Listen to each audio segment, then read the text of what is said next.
Good morning, students. This is class 9, subject science, chapter 2 is matter around us pure, lecture number 6. Now, in this lecture, I would be taking the summary of the whole chapter. So, let's recap from the beginning. Matter. What is matter? Anything that occupies space and has mass is called matter. Now, the classification of matter. Matter is classified into two things: pure substances and mixtures. Then pure substances, they are further classified into elements and compounds, and mixtures are classified into homogeneous mixture. Pure substance. Pure substance is a substance which consists of single type of particles. It contains only single type of particles and it cannot be separated by physical methods. And what is mixture? Mixture consists of two or more pure substances. It consists of two or more pure substances and it can be separated into its constituents by physical methods. Now, types of pure substances I discussed right now. It is divided into elements and compounds. Now, what is an element? What is a compound? Element is basically a substance which cannot be broken down into simpler substances by the chemical reactions, and it is composed of atoms of the same type. For example, if we take this sodium, it consists of the atoms of the same type, that is sodium only. And what is a compound?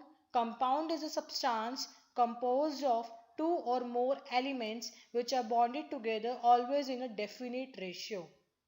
For example, NaCl. NaCl means sodium chloride. So here two elements are present, sodium and chloride, and they are present in a definite ratio. That's why this sodium chloride, or the common name is salt, it is a compound.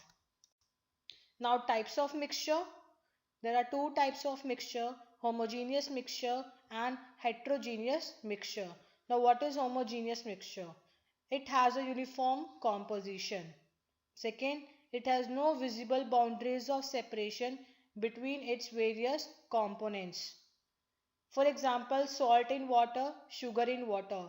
When we dissolve salt in water, we cannot distinguish salt in water in that solution. So that is a homogeneous mixture. It means there is homogeneity at the particle level. And what is heterogeneous mixture? It has a non-uniform composition.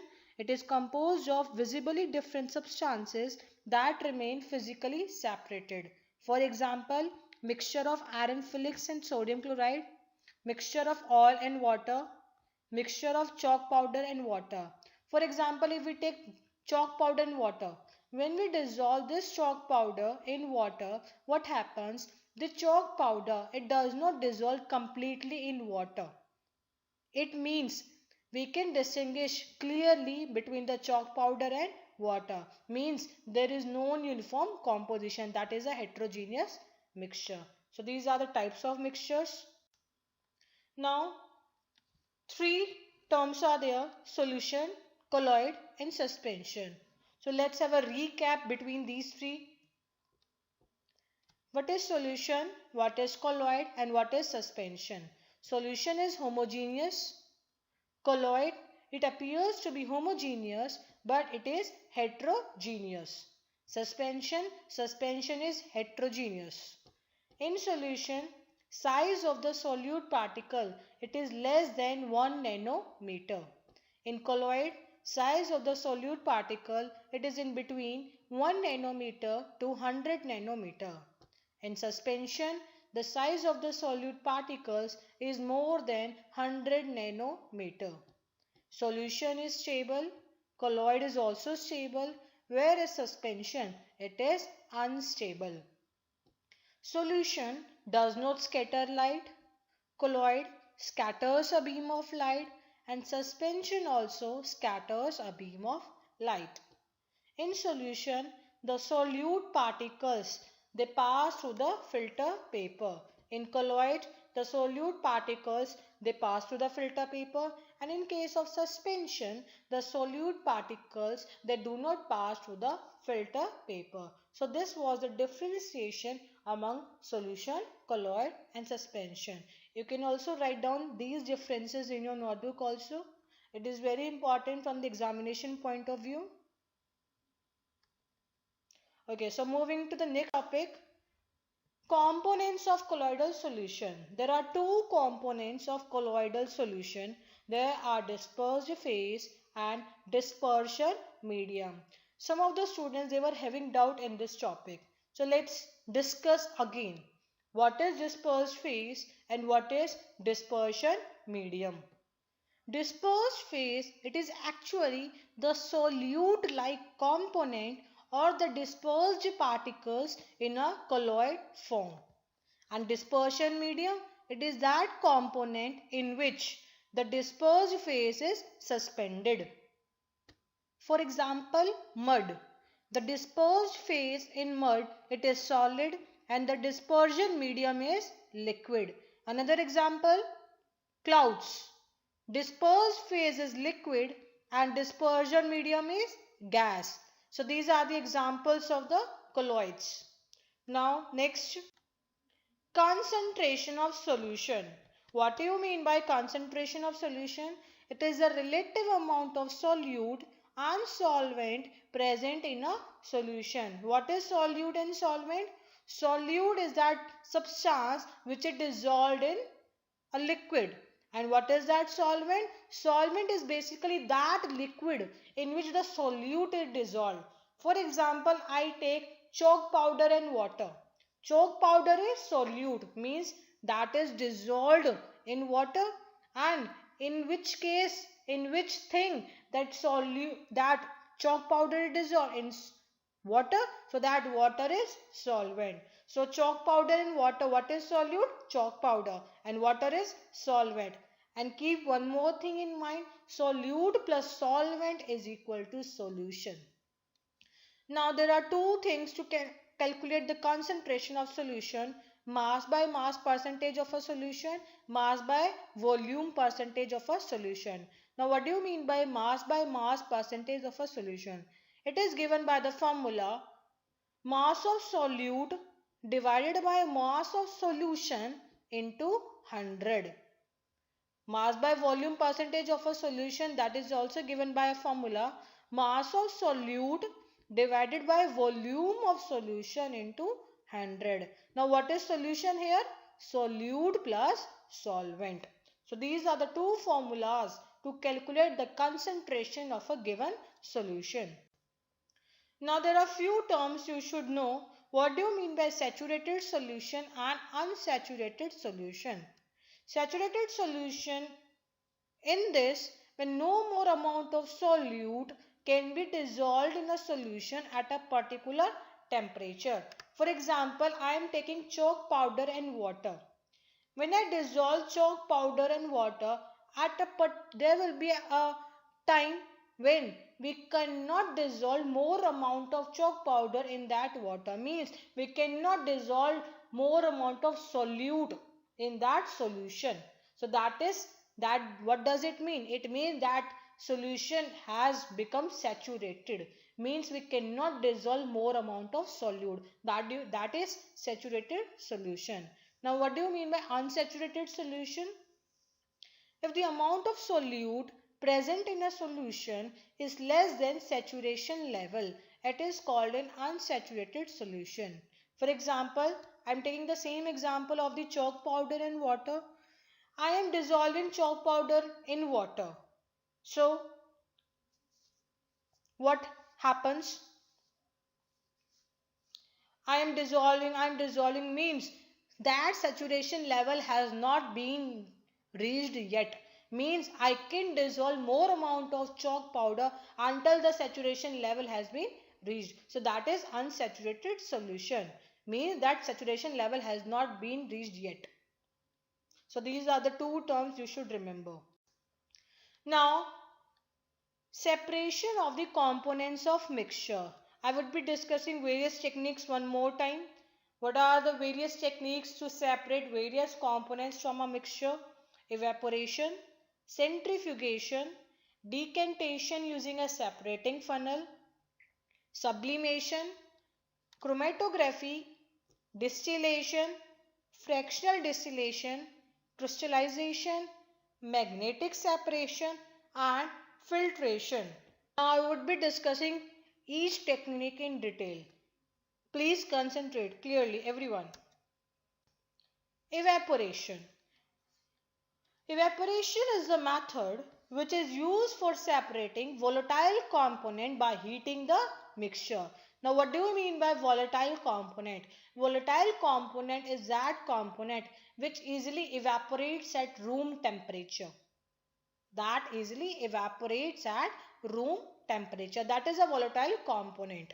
Now this method is used for separating volatile component by heating the mixture.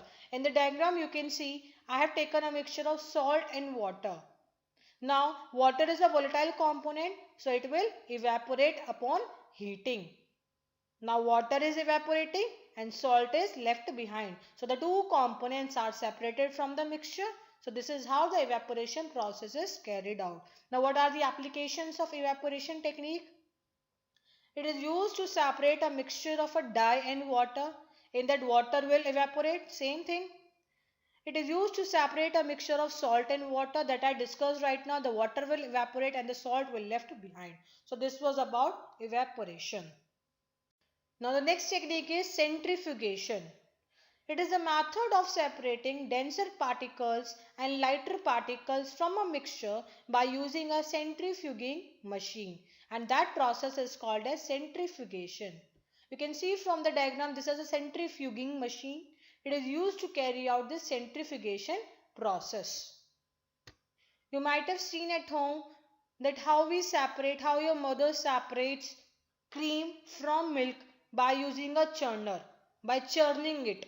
So that is basically a centrifugation technique. Now what are the applications? It is used in diagnostic laboratories for blood and urine test. It is used in dairies and home to separate butter from cream. It is also used in washing machines to squeeze out water from the wet clothes. So this was about centrifugation. Now the next is decantation using a separating funnel, or we can also say by a separating funnel technique. Now this method is used for separating a mixture of immiscible liquids. What do you mean by immiscible liquids? I told you immiscible liquids are those liquids which do not mix with each other. For example, oil and water, they are immiscible with each other. They do not mix with each other. So this technique is used to separate immiscible liquids. And the liquids they separate into different layers depending upon their densities. You can see from the diagram I have taken a mixture of oil and water. Now the oil is separated, oil is forming a different layer above and water is forming a different layer below. Now when I open this cork, the water it will come out in the conical flask. Then after all the water has come out in the conical flask, I will stop this cork and the oil will be left behind. So the two components are separated in this way. So what are the applications of this method? Number 1, a mixture of oil and water is separated by this method. Number 2, it is also used in the extraction of iron from its ore. The lighter slag is removed from the top by this method to leave the molten iron at the bottom in the furnace. So these were the applications by using a separating funnel. Now the next topic is sublimation. Sublimation is a technique which is used to separate a mixture of a sublimable component from a non-sublimable component by heating the mixture. Now what do you mean by sublimable component and non-sublimable component? I have given the examples also what are sublimable components which sublime on heating. Sublime means which evaporates on heating. For example, ammonium chloride, camphor, naphthalene, iodine, solid carbon dioxide, they sublime on heating. So whenever in a given mixture, any of these component is given, now the next technique is chromatography. It is a technique which is used for separating colored components from a liquid by using a filter paper or blotting paper. It is used to separate those solutes which dissolve in the same liquid. So these are the various mixtures they have been taken, and there is one special quality behind that? They are dissolved in the same liquid. Keep this in mind. This is the principle behind that it is used to separate those solutes which dissolve in the same liquid. So they dissolve in the same liquid. So this is how the chromatography technique is carried out. Now what are the applications of chromatography? Colors in a dye, they are separated by chromatography. Pigments from natural colors. And third, drugs from the blood. They are also separated by chromatography technique. Now what is distillation?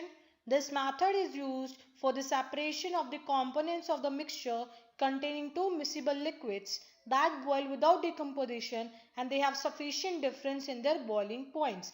Now what do you mean by miscible liquids?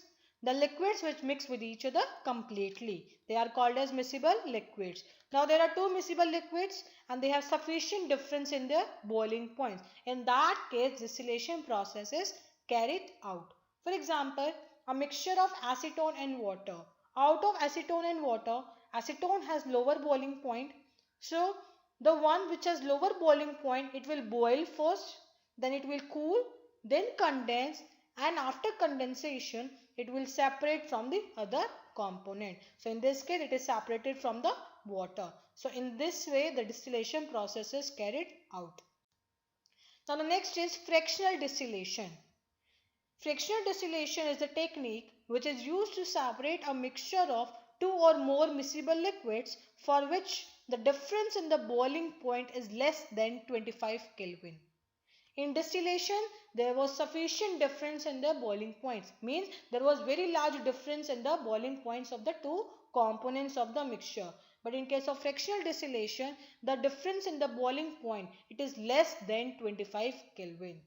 And fractional distillation example for the separation of the different gases from the air.